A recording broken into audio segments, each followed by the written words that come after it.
Aujourd'hui, je ne vais ni au château de Saint-Pré, ni au manoir, mais le personnage que je vais interviewer n'en est pas moins célèbre. Imaginez, il a reçu plusieurs visites de conseillers fédéraux dans le cadre de leur promenade d'école en été. Son atelier est dans la Grand Rue, mais comme souvent à ces heures, il est attablé un peu plus loin à boire son café. C'est ici une habitude entre habitants du bourg. Venez, venez.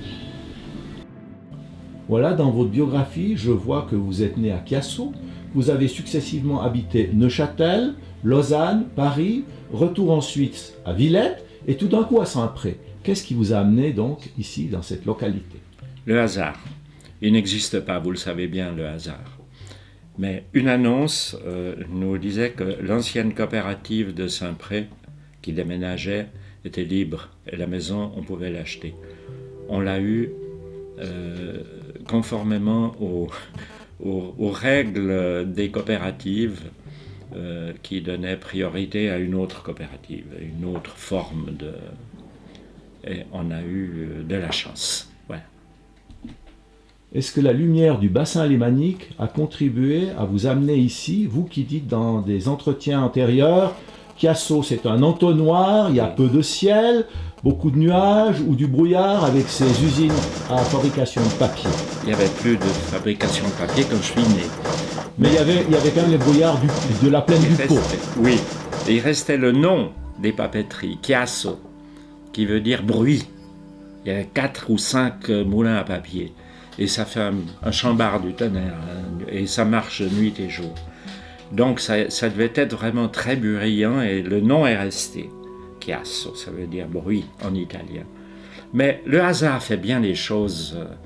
C'est pas, il n'y a pas de volonté de venir sur le bassin lémanique. Le bassin lémanique et ses qualités picturales, je les ai découvertes à Paris, où je cherchais avec Flocon, qui était vraiment le spécialiste de la perspective albertienne, c'est-à-dire linéaire, et les perspectives fuyantes. Moi, je cherchais la perspective aérienne. Il m'a dit, mais tu retournes là d'où tu viens. La perspective aérienne, le meilleur cas que tu puisses trouver, c'est le bassin lémanique. Est-ce que vous vous sentez tessinois, vaudois, français, puisque 12 ans à Paris, ou citoyen du monde? Oh, je ne sais pas très bien. Tessinois, certainement. Français, c'est devenu ma langue. J'ai eu assez de mal à apprendre le français pour l'aimer, et je trouve que c'est la plus belle langue du monde.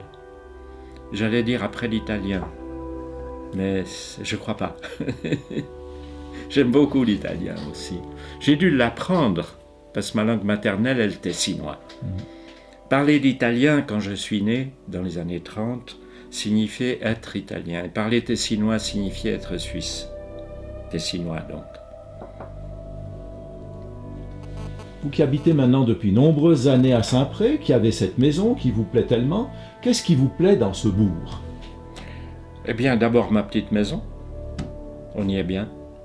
C'est déjà beaucoup.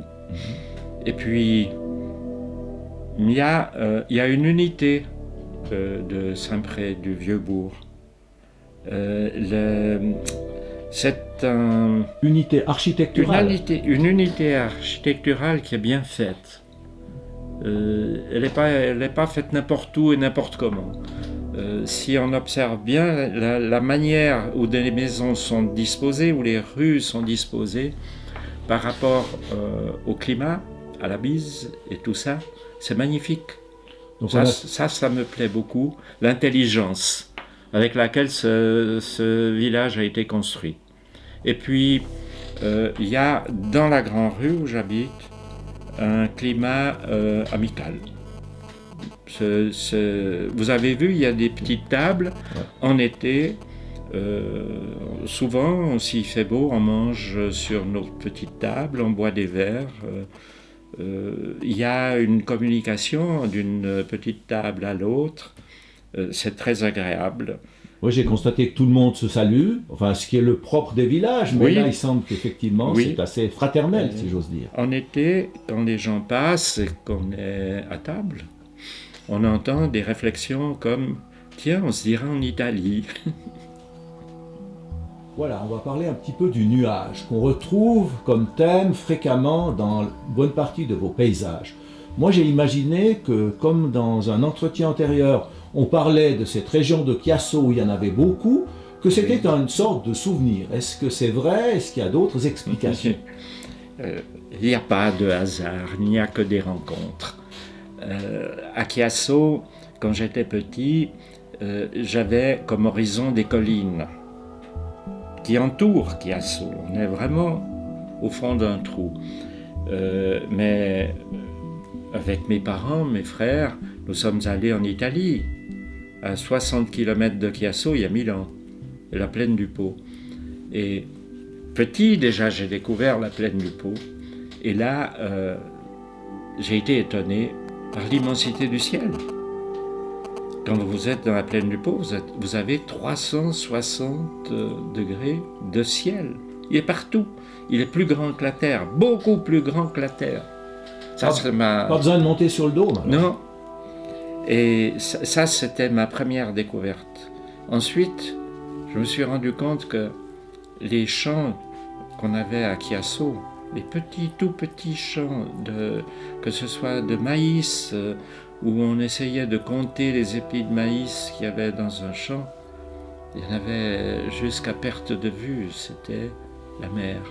C'est la première image de la mer que j'ai eue, c'est la plaine du Pô. Mais le brouillard dans tout ça? Ben, il n'y a pas de brouillard dans la plaine du Pô, si ce n'est à certaines saisons précises. C'est pas un trou, il y a du vent, ça déblaye. Ça déblaye en direction du Tessin, ou bien? Ça déblaye un peu dans la direction du Tessin parce qu'il n'y a pas de bise au Tessin. En tout cas, dans le Mendrisiotto, il n'y a que le vent du sud. Et puis alors, ça se retrouve dans les tableaux. Ça se retrouve forcément, cette magnificence du ciel, et surtout, dans le ciel lémanique, il y a une dramaturgie des nuages sur le Léman qui lui est propre. C'est pas un ciel du nord, c'est pas le ciel de Ruisdael. J'ai cherché longtemps la perspective aérienne à Dieppe. Je me suis dit, il faut aller à Dieppe, comme ça il y a la mer et il y aura la perspective aérienne. Pas du tout. Quand on voit les lointains de la mer, c'est une ligne noire, comme chez Ruisdael. Ici, les lointains sont bleus, comme chez Léonard de Vinci. C'est un cas de figure tout à fait particulier pour l'étude de la perspective aérienne. Oui, ça donne une impression de vertige. On a l'impression qu'on est dans un avion qui a tout d'un coup un dégagement de brouillard et qu'on voit, on se dit il ne faut pas descendre trop bas, sinon on va tomber sur le château de Chillon. Vous l'avez dit, il y a une perspective quand vous êtes dans l'Avaux qui est descendante. Quand vous regardez de Désalais en bas, il y a une perspective plongeante. Quand vous regardez en même temps, vous apercevez les Alpes de Savoie, vous montez, et plus haut, il y a le ciel, encore plus haut, quand vous en renversez, vous avez une image que Ramu a écrite. Ils pendent dans le ciel, ils sont en train de cueillir. Ils pendent dans le ciel, c'est-à-dire qu'il les voit à l'envers. Il est au pied du mont. Il est du côté de Riva. Et il regarde, il monte, le regard monte, et ils pendent dans le ciel. Parlons maintenant un petit peu de ce double métier, peintre-graveur. Oui. Pour moi, j'ai l'impression qu'un peintre, c'est un artiste qui travaille plus ou moins seul dans son coin, voire qui cherche absolument à rester dans cette situation de solitude. Le graveur, tel que vous l'avez conçu, c'est une œuvre collective. Oui. Ça semble assez antinomique. Comment pouvez-vous m'expliquer cette situation ? La gravure, elle vient du livre, ou le livre de la gravure, c'est l'histoire de l'œuf et de la poule. Gutenberg était un graveur pour graver les poinçons, il faut être un sacré graveur buriniste. Et probablement métallo. Il faut connaître les alliages et tout ça. L'invention de Gutenberg, c'est le poinçon. C'est pas le caractère mobile, il existait déjà. Mais il a inventé la multiplication de graveur, il faut des outils pour ça. Ces outils sont chers. Vous ne pouvez pas construire une presse uniquement pour vous. Alors on se met à plusieurs. Donc on est obligé d'avoir un atelier et comme cet atelier coûte cher, il faut le rentabiliser. Donc il faut travailler pour les autres graveurs aussi qui en ont besoin. Voilà, c'est ça un peu l'atelier. Et le livre, c'est la lecture. Quand vous regardez un tableau, vous prenez de la distance, vous le mettez au mur ou sur le chevalet et vous contemplez un tableau. Quand vous regardez une gravure, vous la lisez. C'est une autre fonction. Donc il y a eu, avec l'invention de Gutenberg et la multiplication du livre et l'illustration du livre, il y a eu un nouveau métier qui était, Rembrandt en est peut-être un des tout grands, parmi les premiers, peintre-graveur. Il y a eu Goya, peintre-graveur. Picasso, peintre-graveur. On oublie toujours que Picasso a fait un monument de livres. C'est un monument, les livres que Picasso a fait, c'est extraordinaire. À eux seuls, ils représentent une bibliothèque de bibliophiles. Peintre-graveur. Du point de vue temps partagé, vous êtes plutôt peintre, plutôt graveur? Ça dépend des circonstances. Aujourd'hui, je fais davantage de peinture que de gravure parce que moi, j'aime beaucoup graver pour un texte, pour un livre. Et les éditeurs se font rares. Voilà. Est-ce qu'on peut dire qu'on peut peindre sans savoir où ira ce tableau? Tandis qu'on ne fait pas une gravure si on n'a pas une commande, ou c'est pas aussi matérialiste que ça? Non, c'est pas ça. Non, je fais toujours des gravures et je les tire pour moi s'il n'y a pas un éditeur. Mais la finalité vraie, c'est là où la gravure prend tout son sens, c'est à côté d'un texte. Et en compagnie, et ce que nous avons toujours eu à l'atelier, c'est la compagnie des poètes. Il y a toujours eu André Dubouchet, il y a toujours eu Jacques Chessé, ou plus encore Pache, Jean Pache. On a fait beaucoup de livres avec Jean Pache. On adorait ça.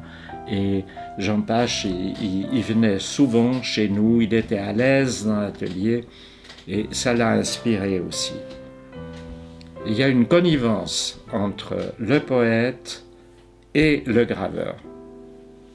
Rendons-nous maintenant dans l'un des ateliers de peinture du maître. Le tableau devant nous est pris depuis la région de Chèvres avec vision sur le Léman et les Alpes de la Savoie.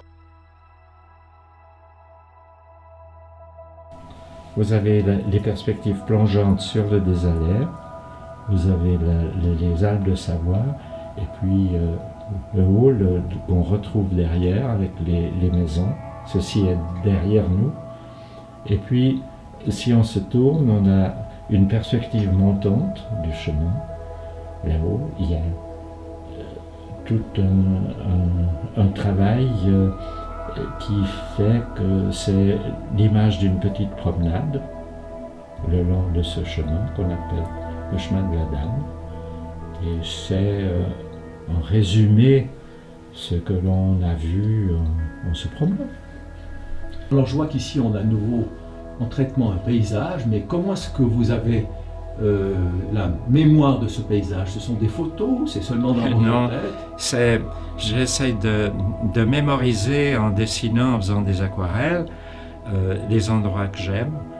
Je me promène souvent là-bas dans un esprit de travail, c'est-à-dire je construis mon tableau au fur et à mesure que je me promène. Je prends des photos, elles me servent de moyens mnémotechniques. Elles sont inutiles, on ne peut pas les copier parce que une photographie est un point de vue et c'est justement ce que je ne veux pas peindre. C'est un point de vue. Ce que je veux peindre, c'est le résumé même d'une journée dans Lavaux. Ce qui fait que certains endroits du paysage sont vus le matin, d'autres endroits sont vus le soir. Et j'aimerais bien qu'on sente la journée qui a passé, le chemin qu'on a descendu et qu'on a remonté. Les points de vue sont parfois intéressants, mais pour ma part, je préfère reconstruire le tableau d'après les souvenirs d'une journée. Oui, quand je suis dehors, je me considère toujours, et c'est un fait, dans un paysage et non pas devant un paysage. Voilà, on vous a parlé de Sarto, le peintre, mais il a une autre corde à son arc, c'est graveur, l'objet d'un deuxième reportage.